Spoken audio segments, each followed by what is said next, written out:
Buenas chicos y chicas, bienvenidos a un nuevo podcast.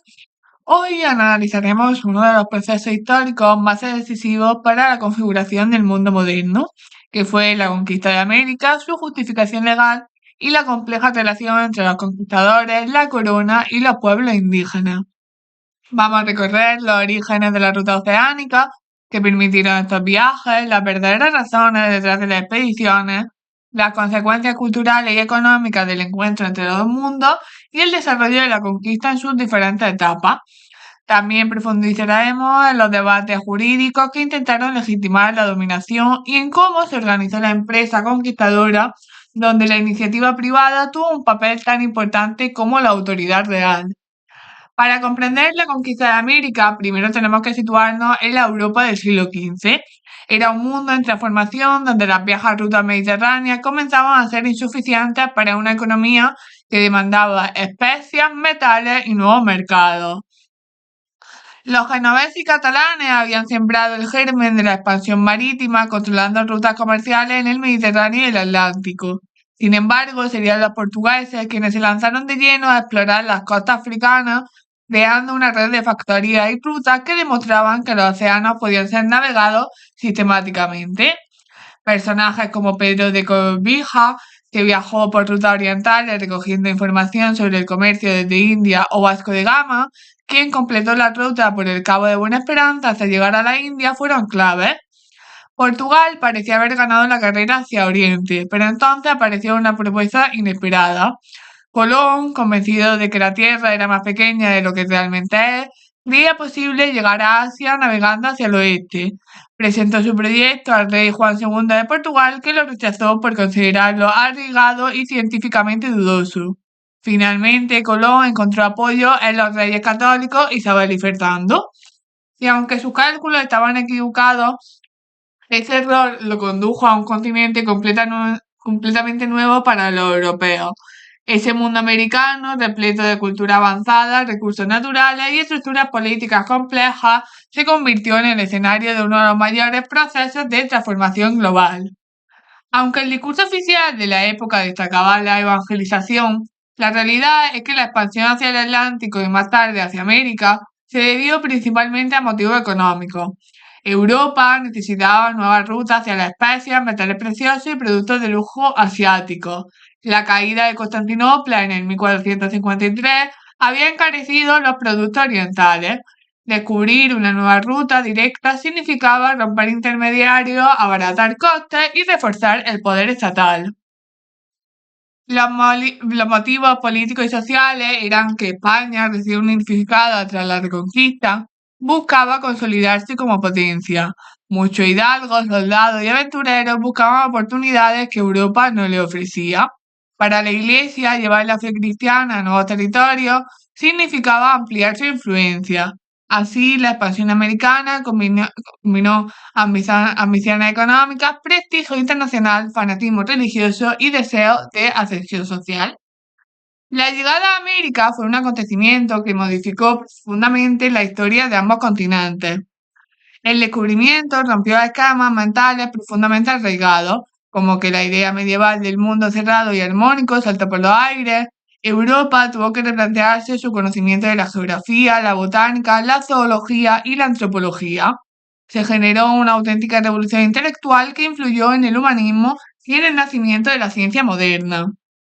Las consecuencias económicas fueron inmensas porque el flujo de metales preciosos transformó la economía europea.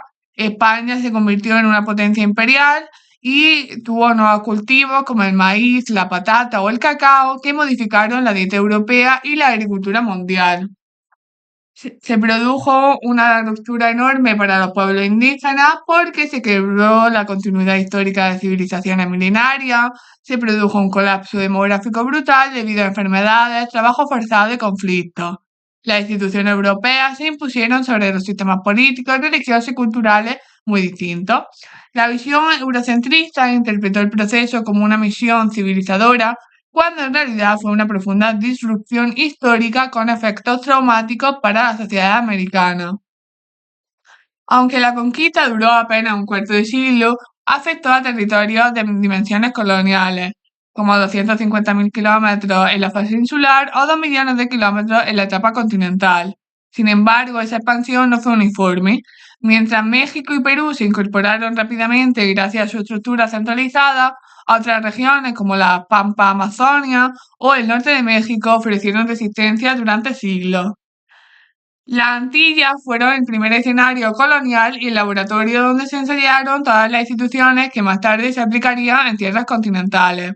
Lo más destacado de esta etapa es la creación de un sistema de gobierno ultramarino con la Audiencia de Santo Domingo, las primeras diócesis y la llegada masiva de órdenes religiosas como los jesuitas, la fundación de ciudades, iglesias, hospitales y cabildos siguiendo el modelo castellano, la implantación de la encomienda que sometía a la población indígena, el inicio de la explotación minera y agrícola con métodos extractivos intensivos, la llegada de los esclavos africanos debido al colapso demográfico indígena y la fundación de la Casa de la Contratación, que era una institución clave para regular el comercio, la navegación y el poblamiento.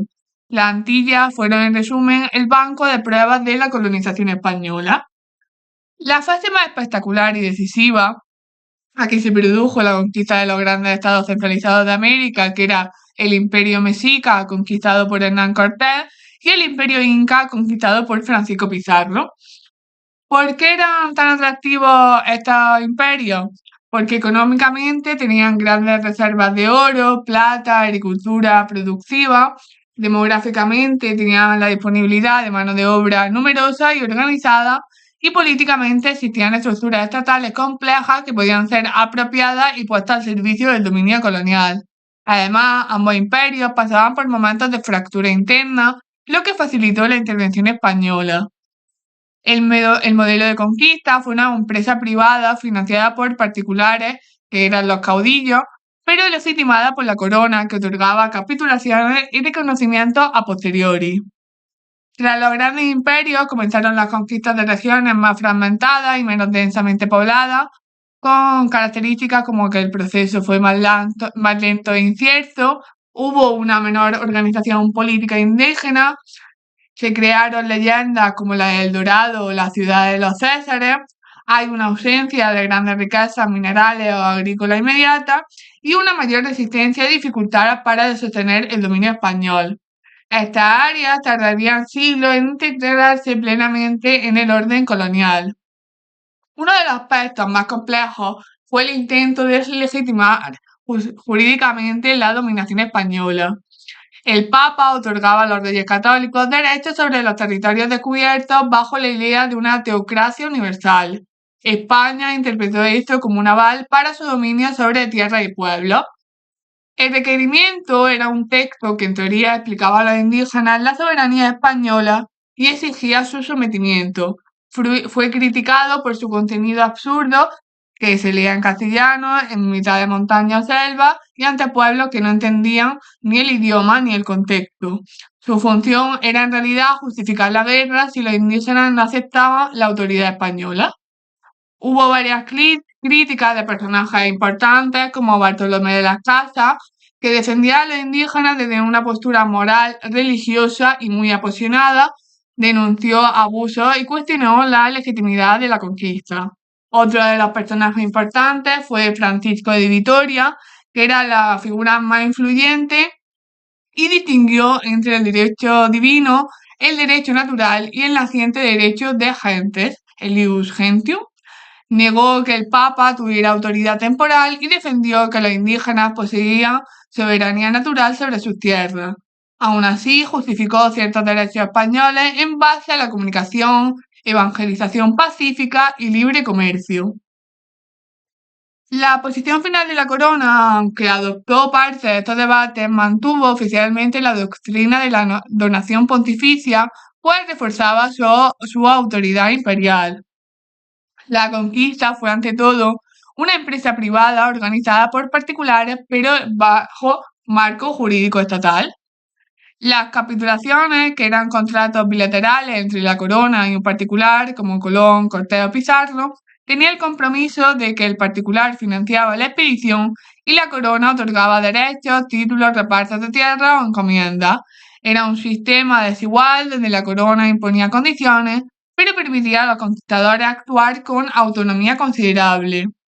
A medida que el imperio se expandió, la corona limitó el poder de los conquistadores y creó instituciones más centralizadas como el Consejo de India, la audiencia y mecanismos de control administrativo. El objetivo era evitar la formación de poderes autónomos y garantizar que la riqueza americana fluyera hacia la metrópoli. En conclusión, la conquista de América fue un proceso histórico profundo, contradictorio y lleno de tensiones. Transformó radicalmente la sociedad americana, modificó la economía europea, abrió debates jurídicos que siguen influyendo hoy y consolidó a España como un imperio global. Al mismo tiempo, dejó una huella duradera hecha de conflictos, mezclas culturales, resistencia y traumas que todavía forman parte de la identidad de América Latina. Comprender ese proceso es clave para entender el mundo moderno, las relaciones de poder y los discursos que aún hoy en día se sostienen. Y hasta aquí llega el podcast de hoy, espero que os haya gustado y nos vemos en el siguiente. Chao.